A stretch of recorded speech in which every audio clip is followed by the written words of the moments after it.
how to make a dishwashing liquid from Wise Cleaner. First step, ilagay natin ang SAA or Fortified Bubble Booster. Nagkadulot ang gunting ko eh.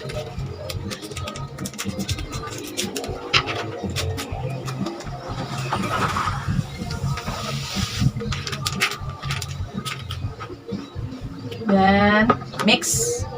Mix. Mekos. 14 liters po itong nandito sa ating balde. Okay, then, sunod natin ilalagay ang surfactant. Para siyang jelly. Ayan o. Para siyang jelly. Okay. Gugupitin.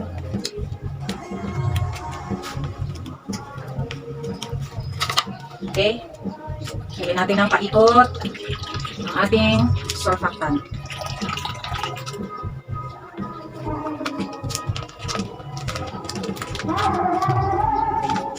Nagansingar din sa akong kapitbahay.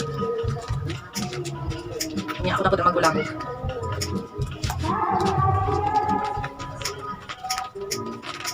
So, pag natapos nyo na pong lagay ang surfactant at saka yung bubble booster, ay hahayaan muna natin sila ng 20 minutes. Bago muna natin silang gagalawin. So, habang naghihintay tayo ng 20 minutes, maglalaba muna ako. Okay? So, i-mix na naman. Gagawin na matunaw siya, then hahayaan siya ng 20 minutes. Hindi natin siya gagalawin. 20 minutes. Okay? Hahayaan muna natin siya ng 20 minutes. Huwag ka dili ko siya tayo.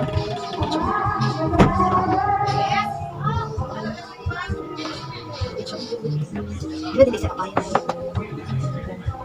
20 minutes. Hahayaan muna natin siya dyan.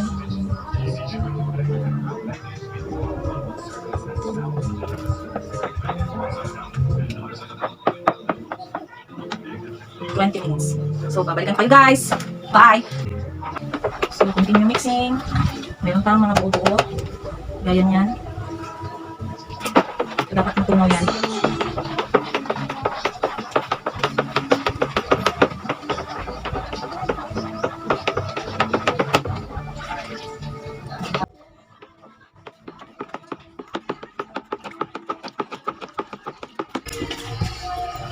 Ang DIY kit pala ay may kasamang manual. Okay, ang susunod ay i-shake at ibuhos ang premix bottle at haluin mabuti laman ng premix bottle. Degreasing agent, pangtanggal sebo, scent, antibacterial, chelating agent or water softener, and colorant. So, nandito na po lahat sa isang bote. Yung apat na, 1, 2, 3, 4, yung 5 ingredients na kailangan natin. Yung degreasing agent, scent, antibacterial, chelating agent or water softener, and colorant. So, i-shake muna natin bago natin ilalagay dito sa ating mix. Sa ating mixture. Okay, ready? So, ang scent pala natin ay bubble gum. Wow! It's so blue! Amoy bubble gum. Amoy bubble gum, guys.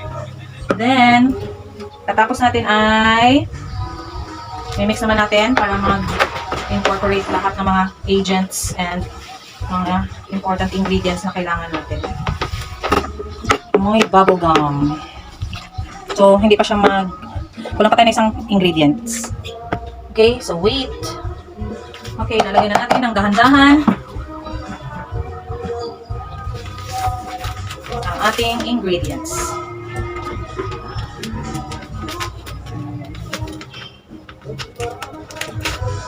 Okay, dahan-dahan lang po habang minimix natin. Dahil dito na magsisimula yung pag-stick ng ating mixture.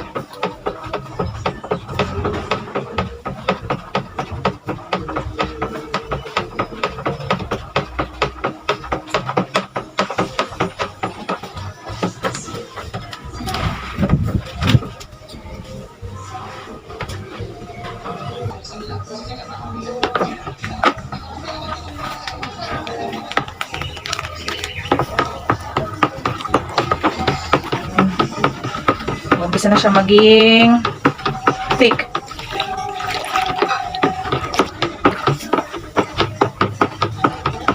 Huwag niyo pong ibuhos ng isahang buhos. Dandahan lang po. Habang binubuhos ay imimix.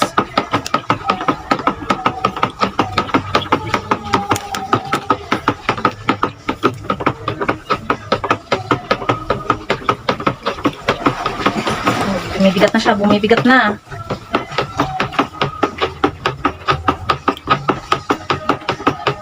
Okay, pagod. Ito lang ang nagawin na. Huwag kayong bumitaw. Huwag kayong susuko. Mix pa rin kayo ng mix kahit tumitigas na. Ayan na, oh. Unti-unti na siyang kumakapal. Ayan. So, mix pa rin natin. Nahinay lang siya pag-mix lang. Ayan. Oh, kumakapal na siya. Kanina runny pa siya, ngayon medyo thick na po. Uy, kabugat. Kabugat ba? So, pwede nyo na itong maging gamitin sa bahay at pangkabuhayan. Okay, okay. Wala na force guys. Itong ba rin na ano pa natin? Mix na ito.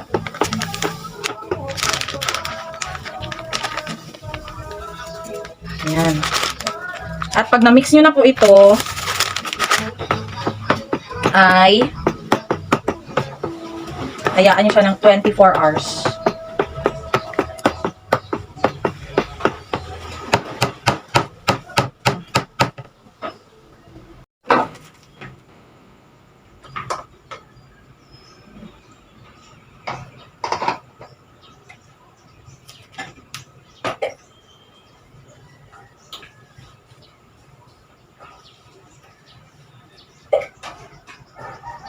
Maglalagay na tayo ng dishwashing liquid sa ating mga empty bottles.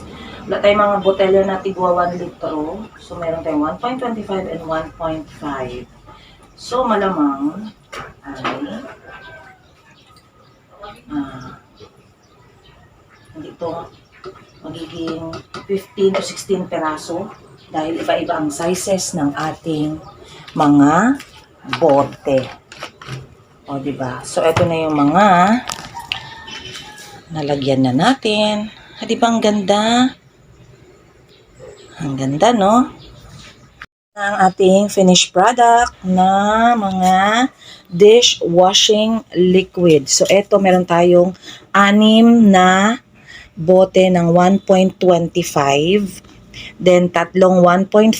Then, dalawang tigwa 1 liter na bote and itong maliliit. So, all in all, nung kinumpute ko is nasa 15 liters po ang nagawa nating dishwashing liquid. So, pwede nyo ng pangkabuhayan, panggamit sa bahay, or pangregalo. O, di ba? So, tipid na. So, 1 thumbs up, 2 thumbs up. So, eto na ang ating DIY dishwashing liquid bubblegum scent. So, ano pa hinantay nyo? Gawa na rin kayo. Order na.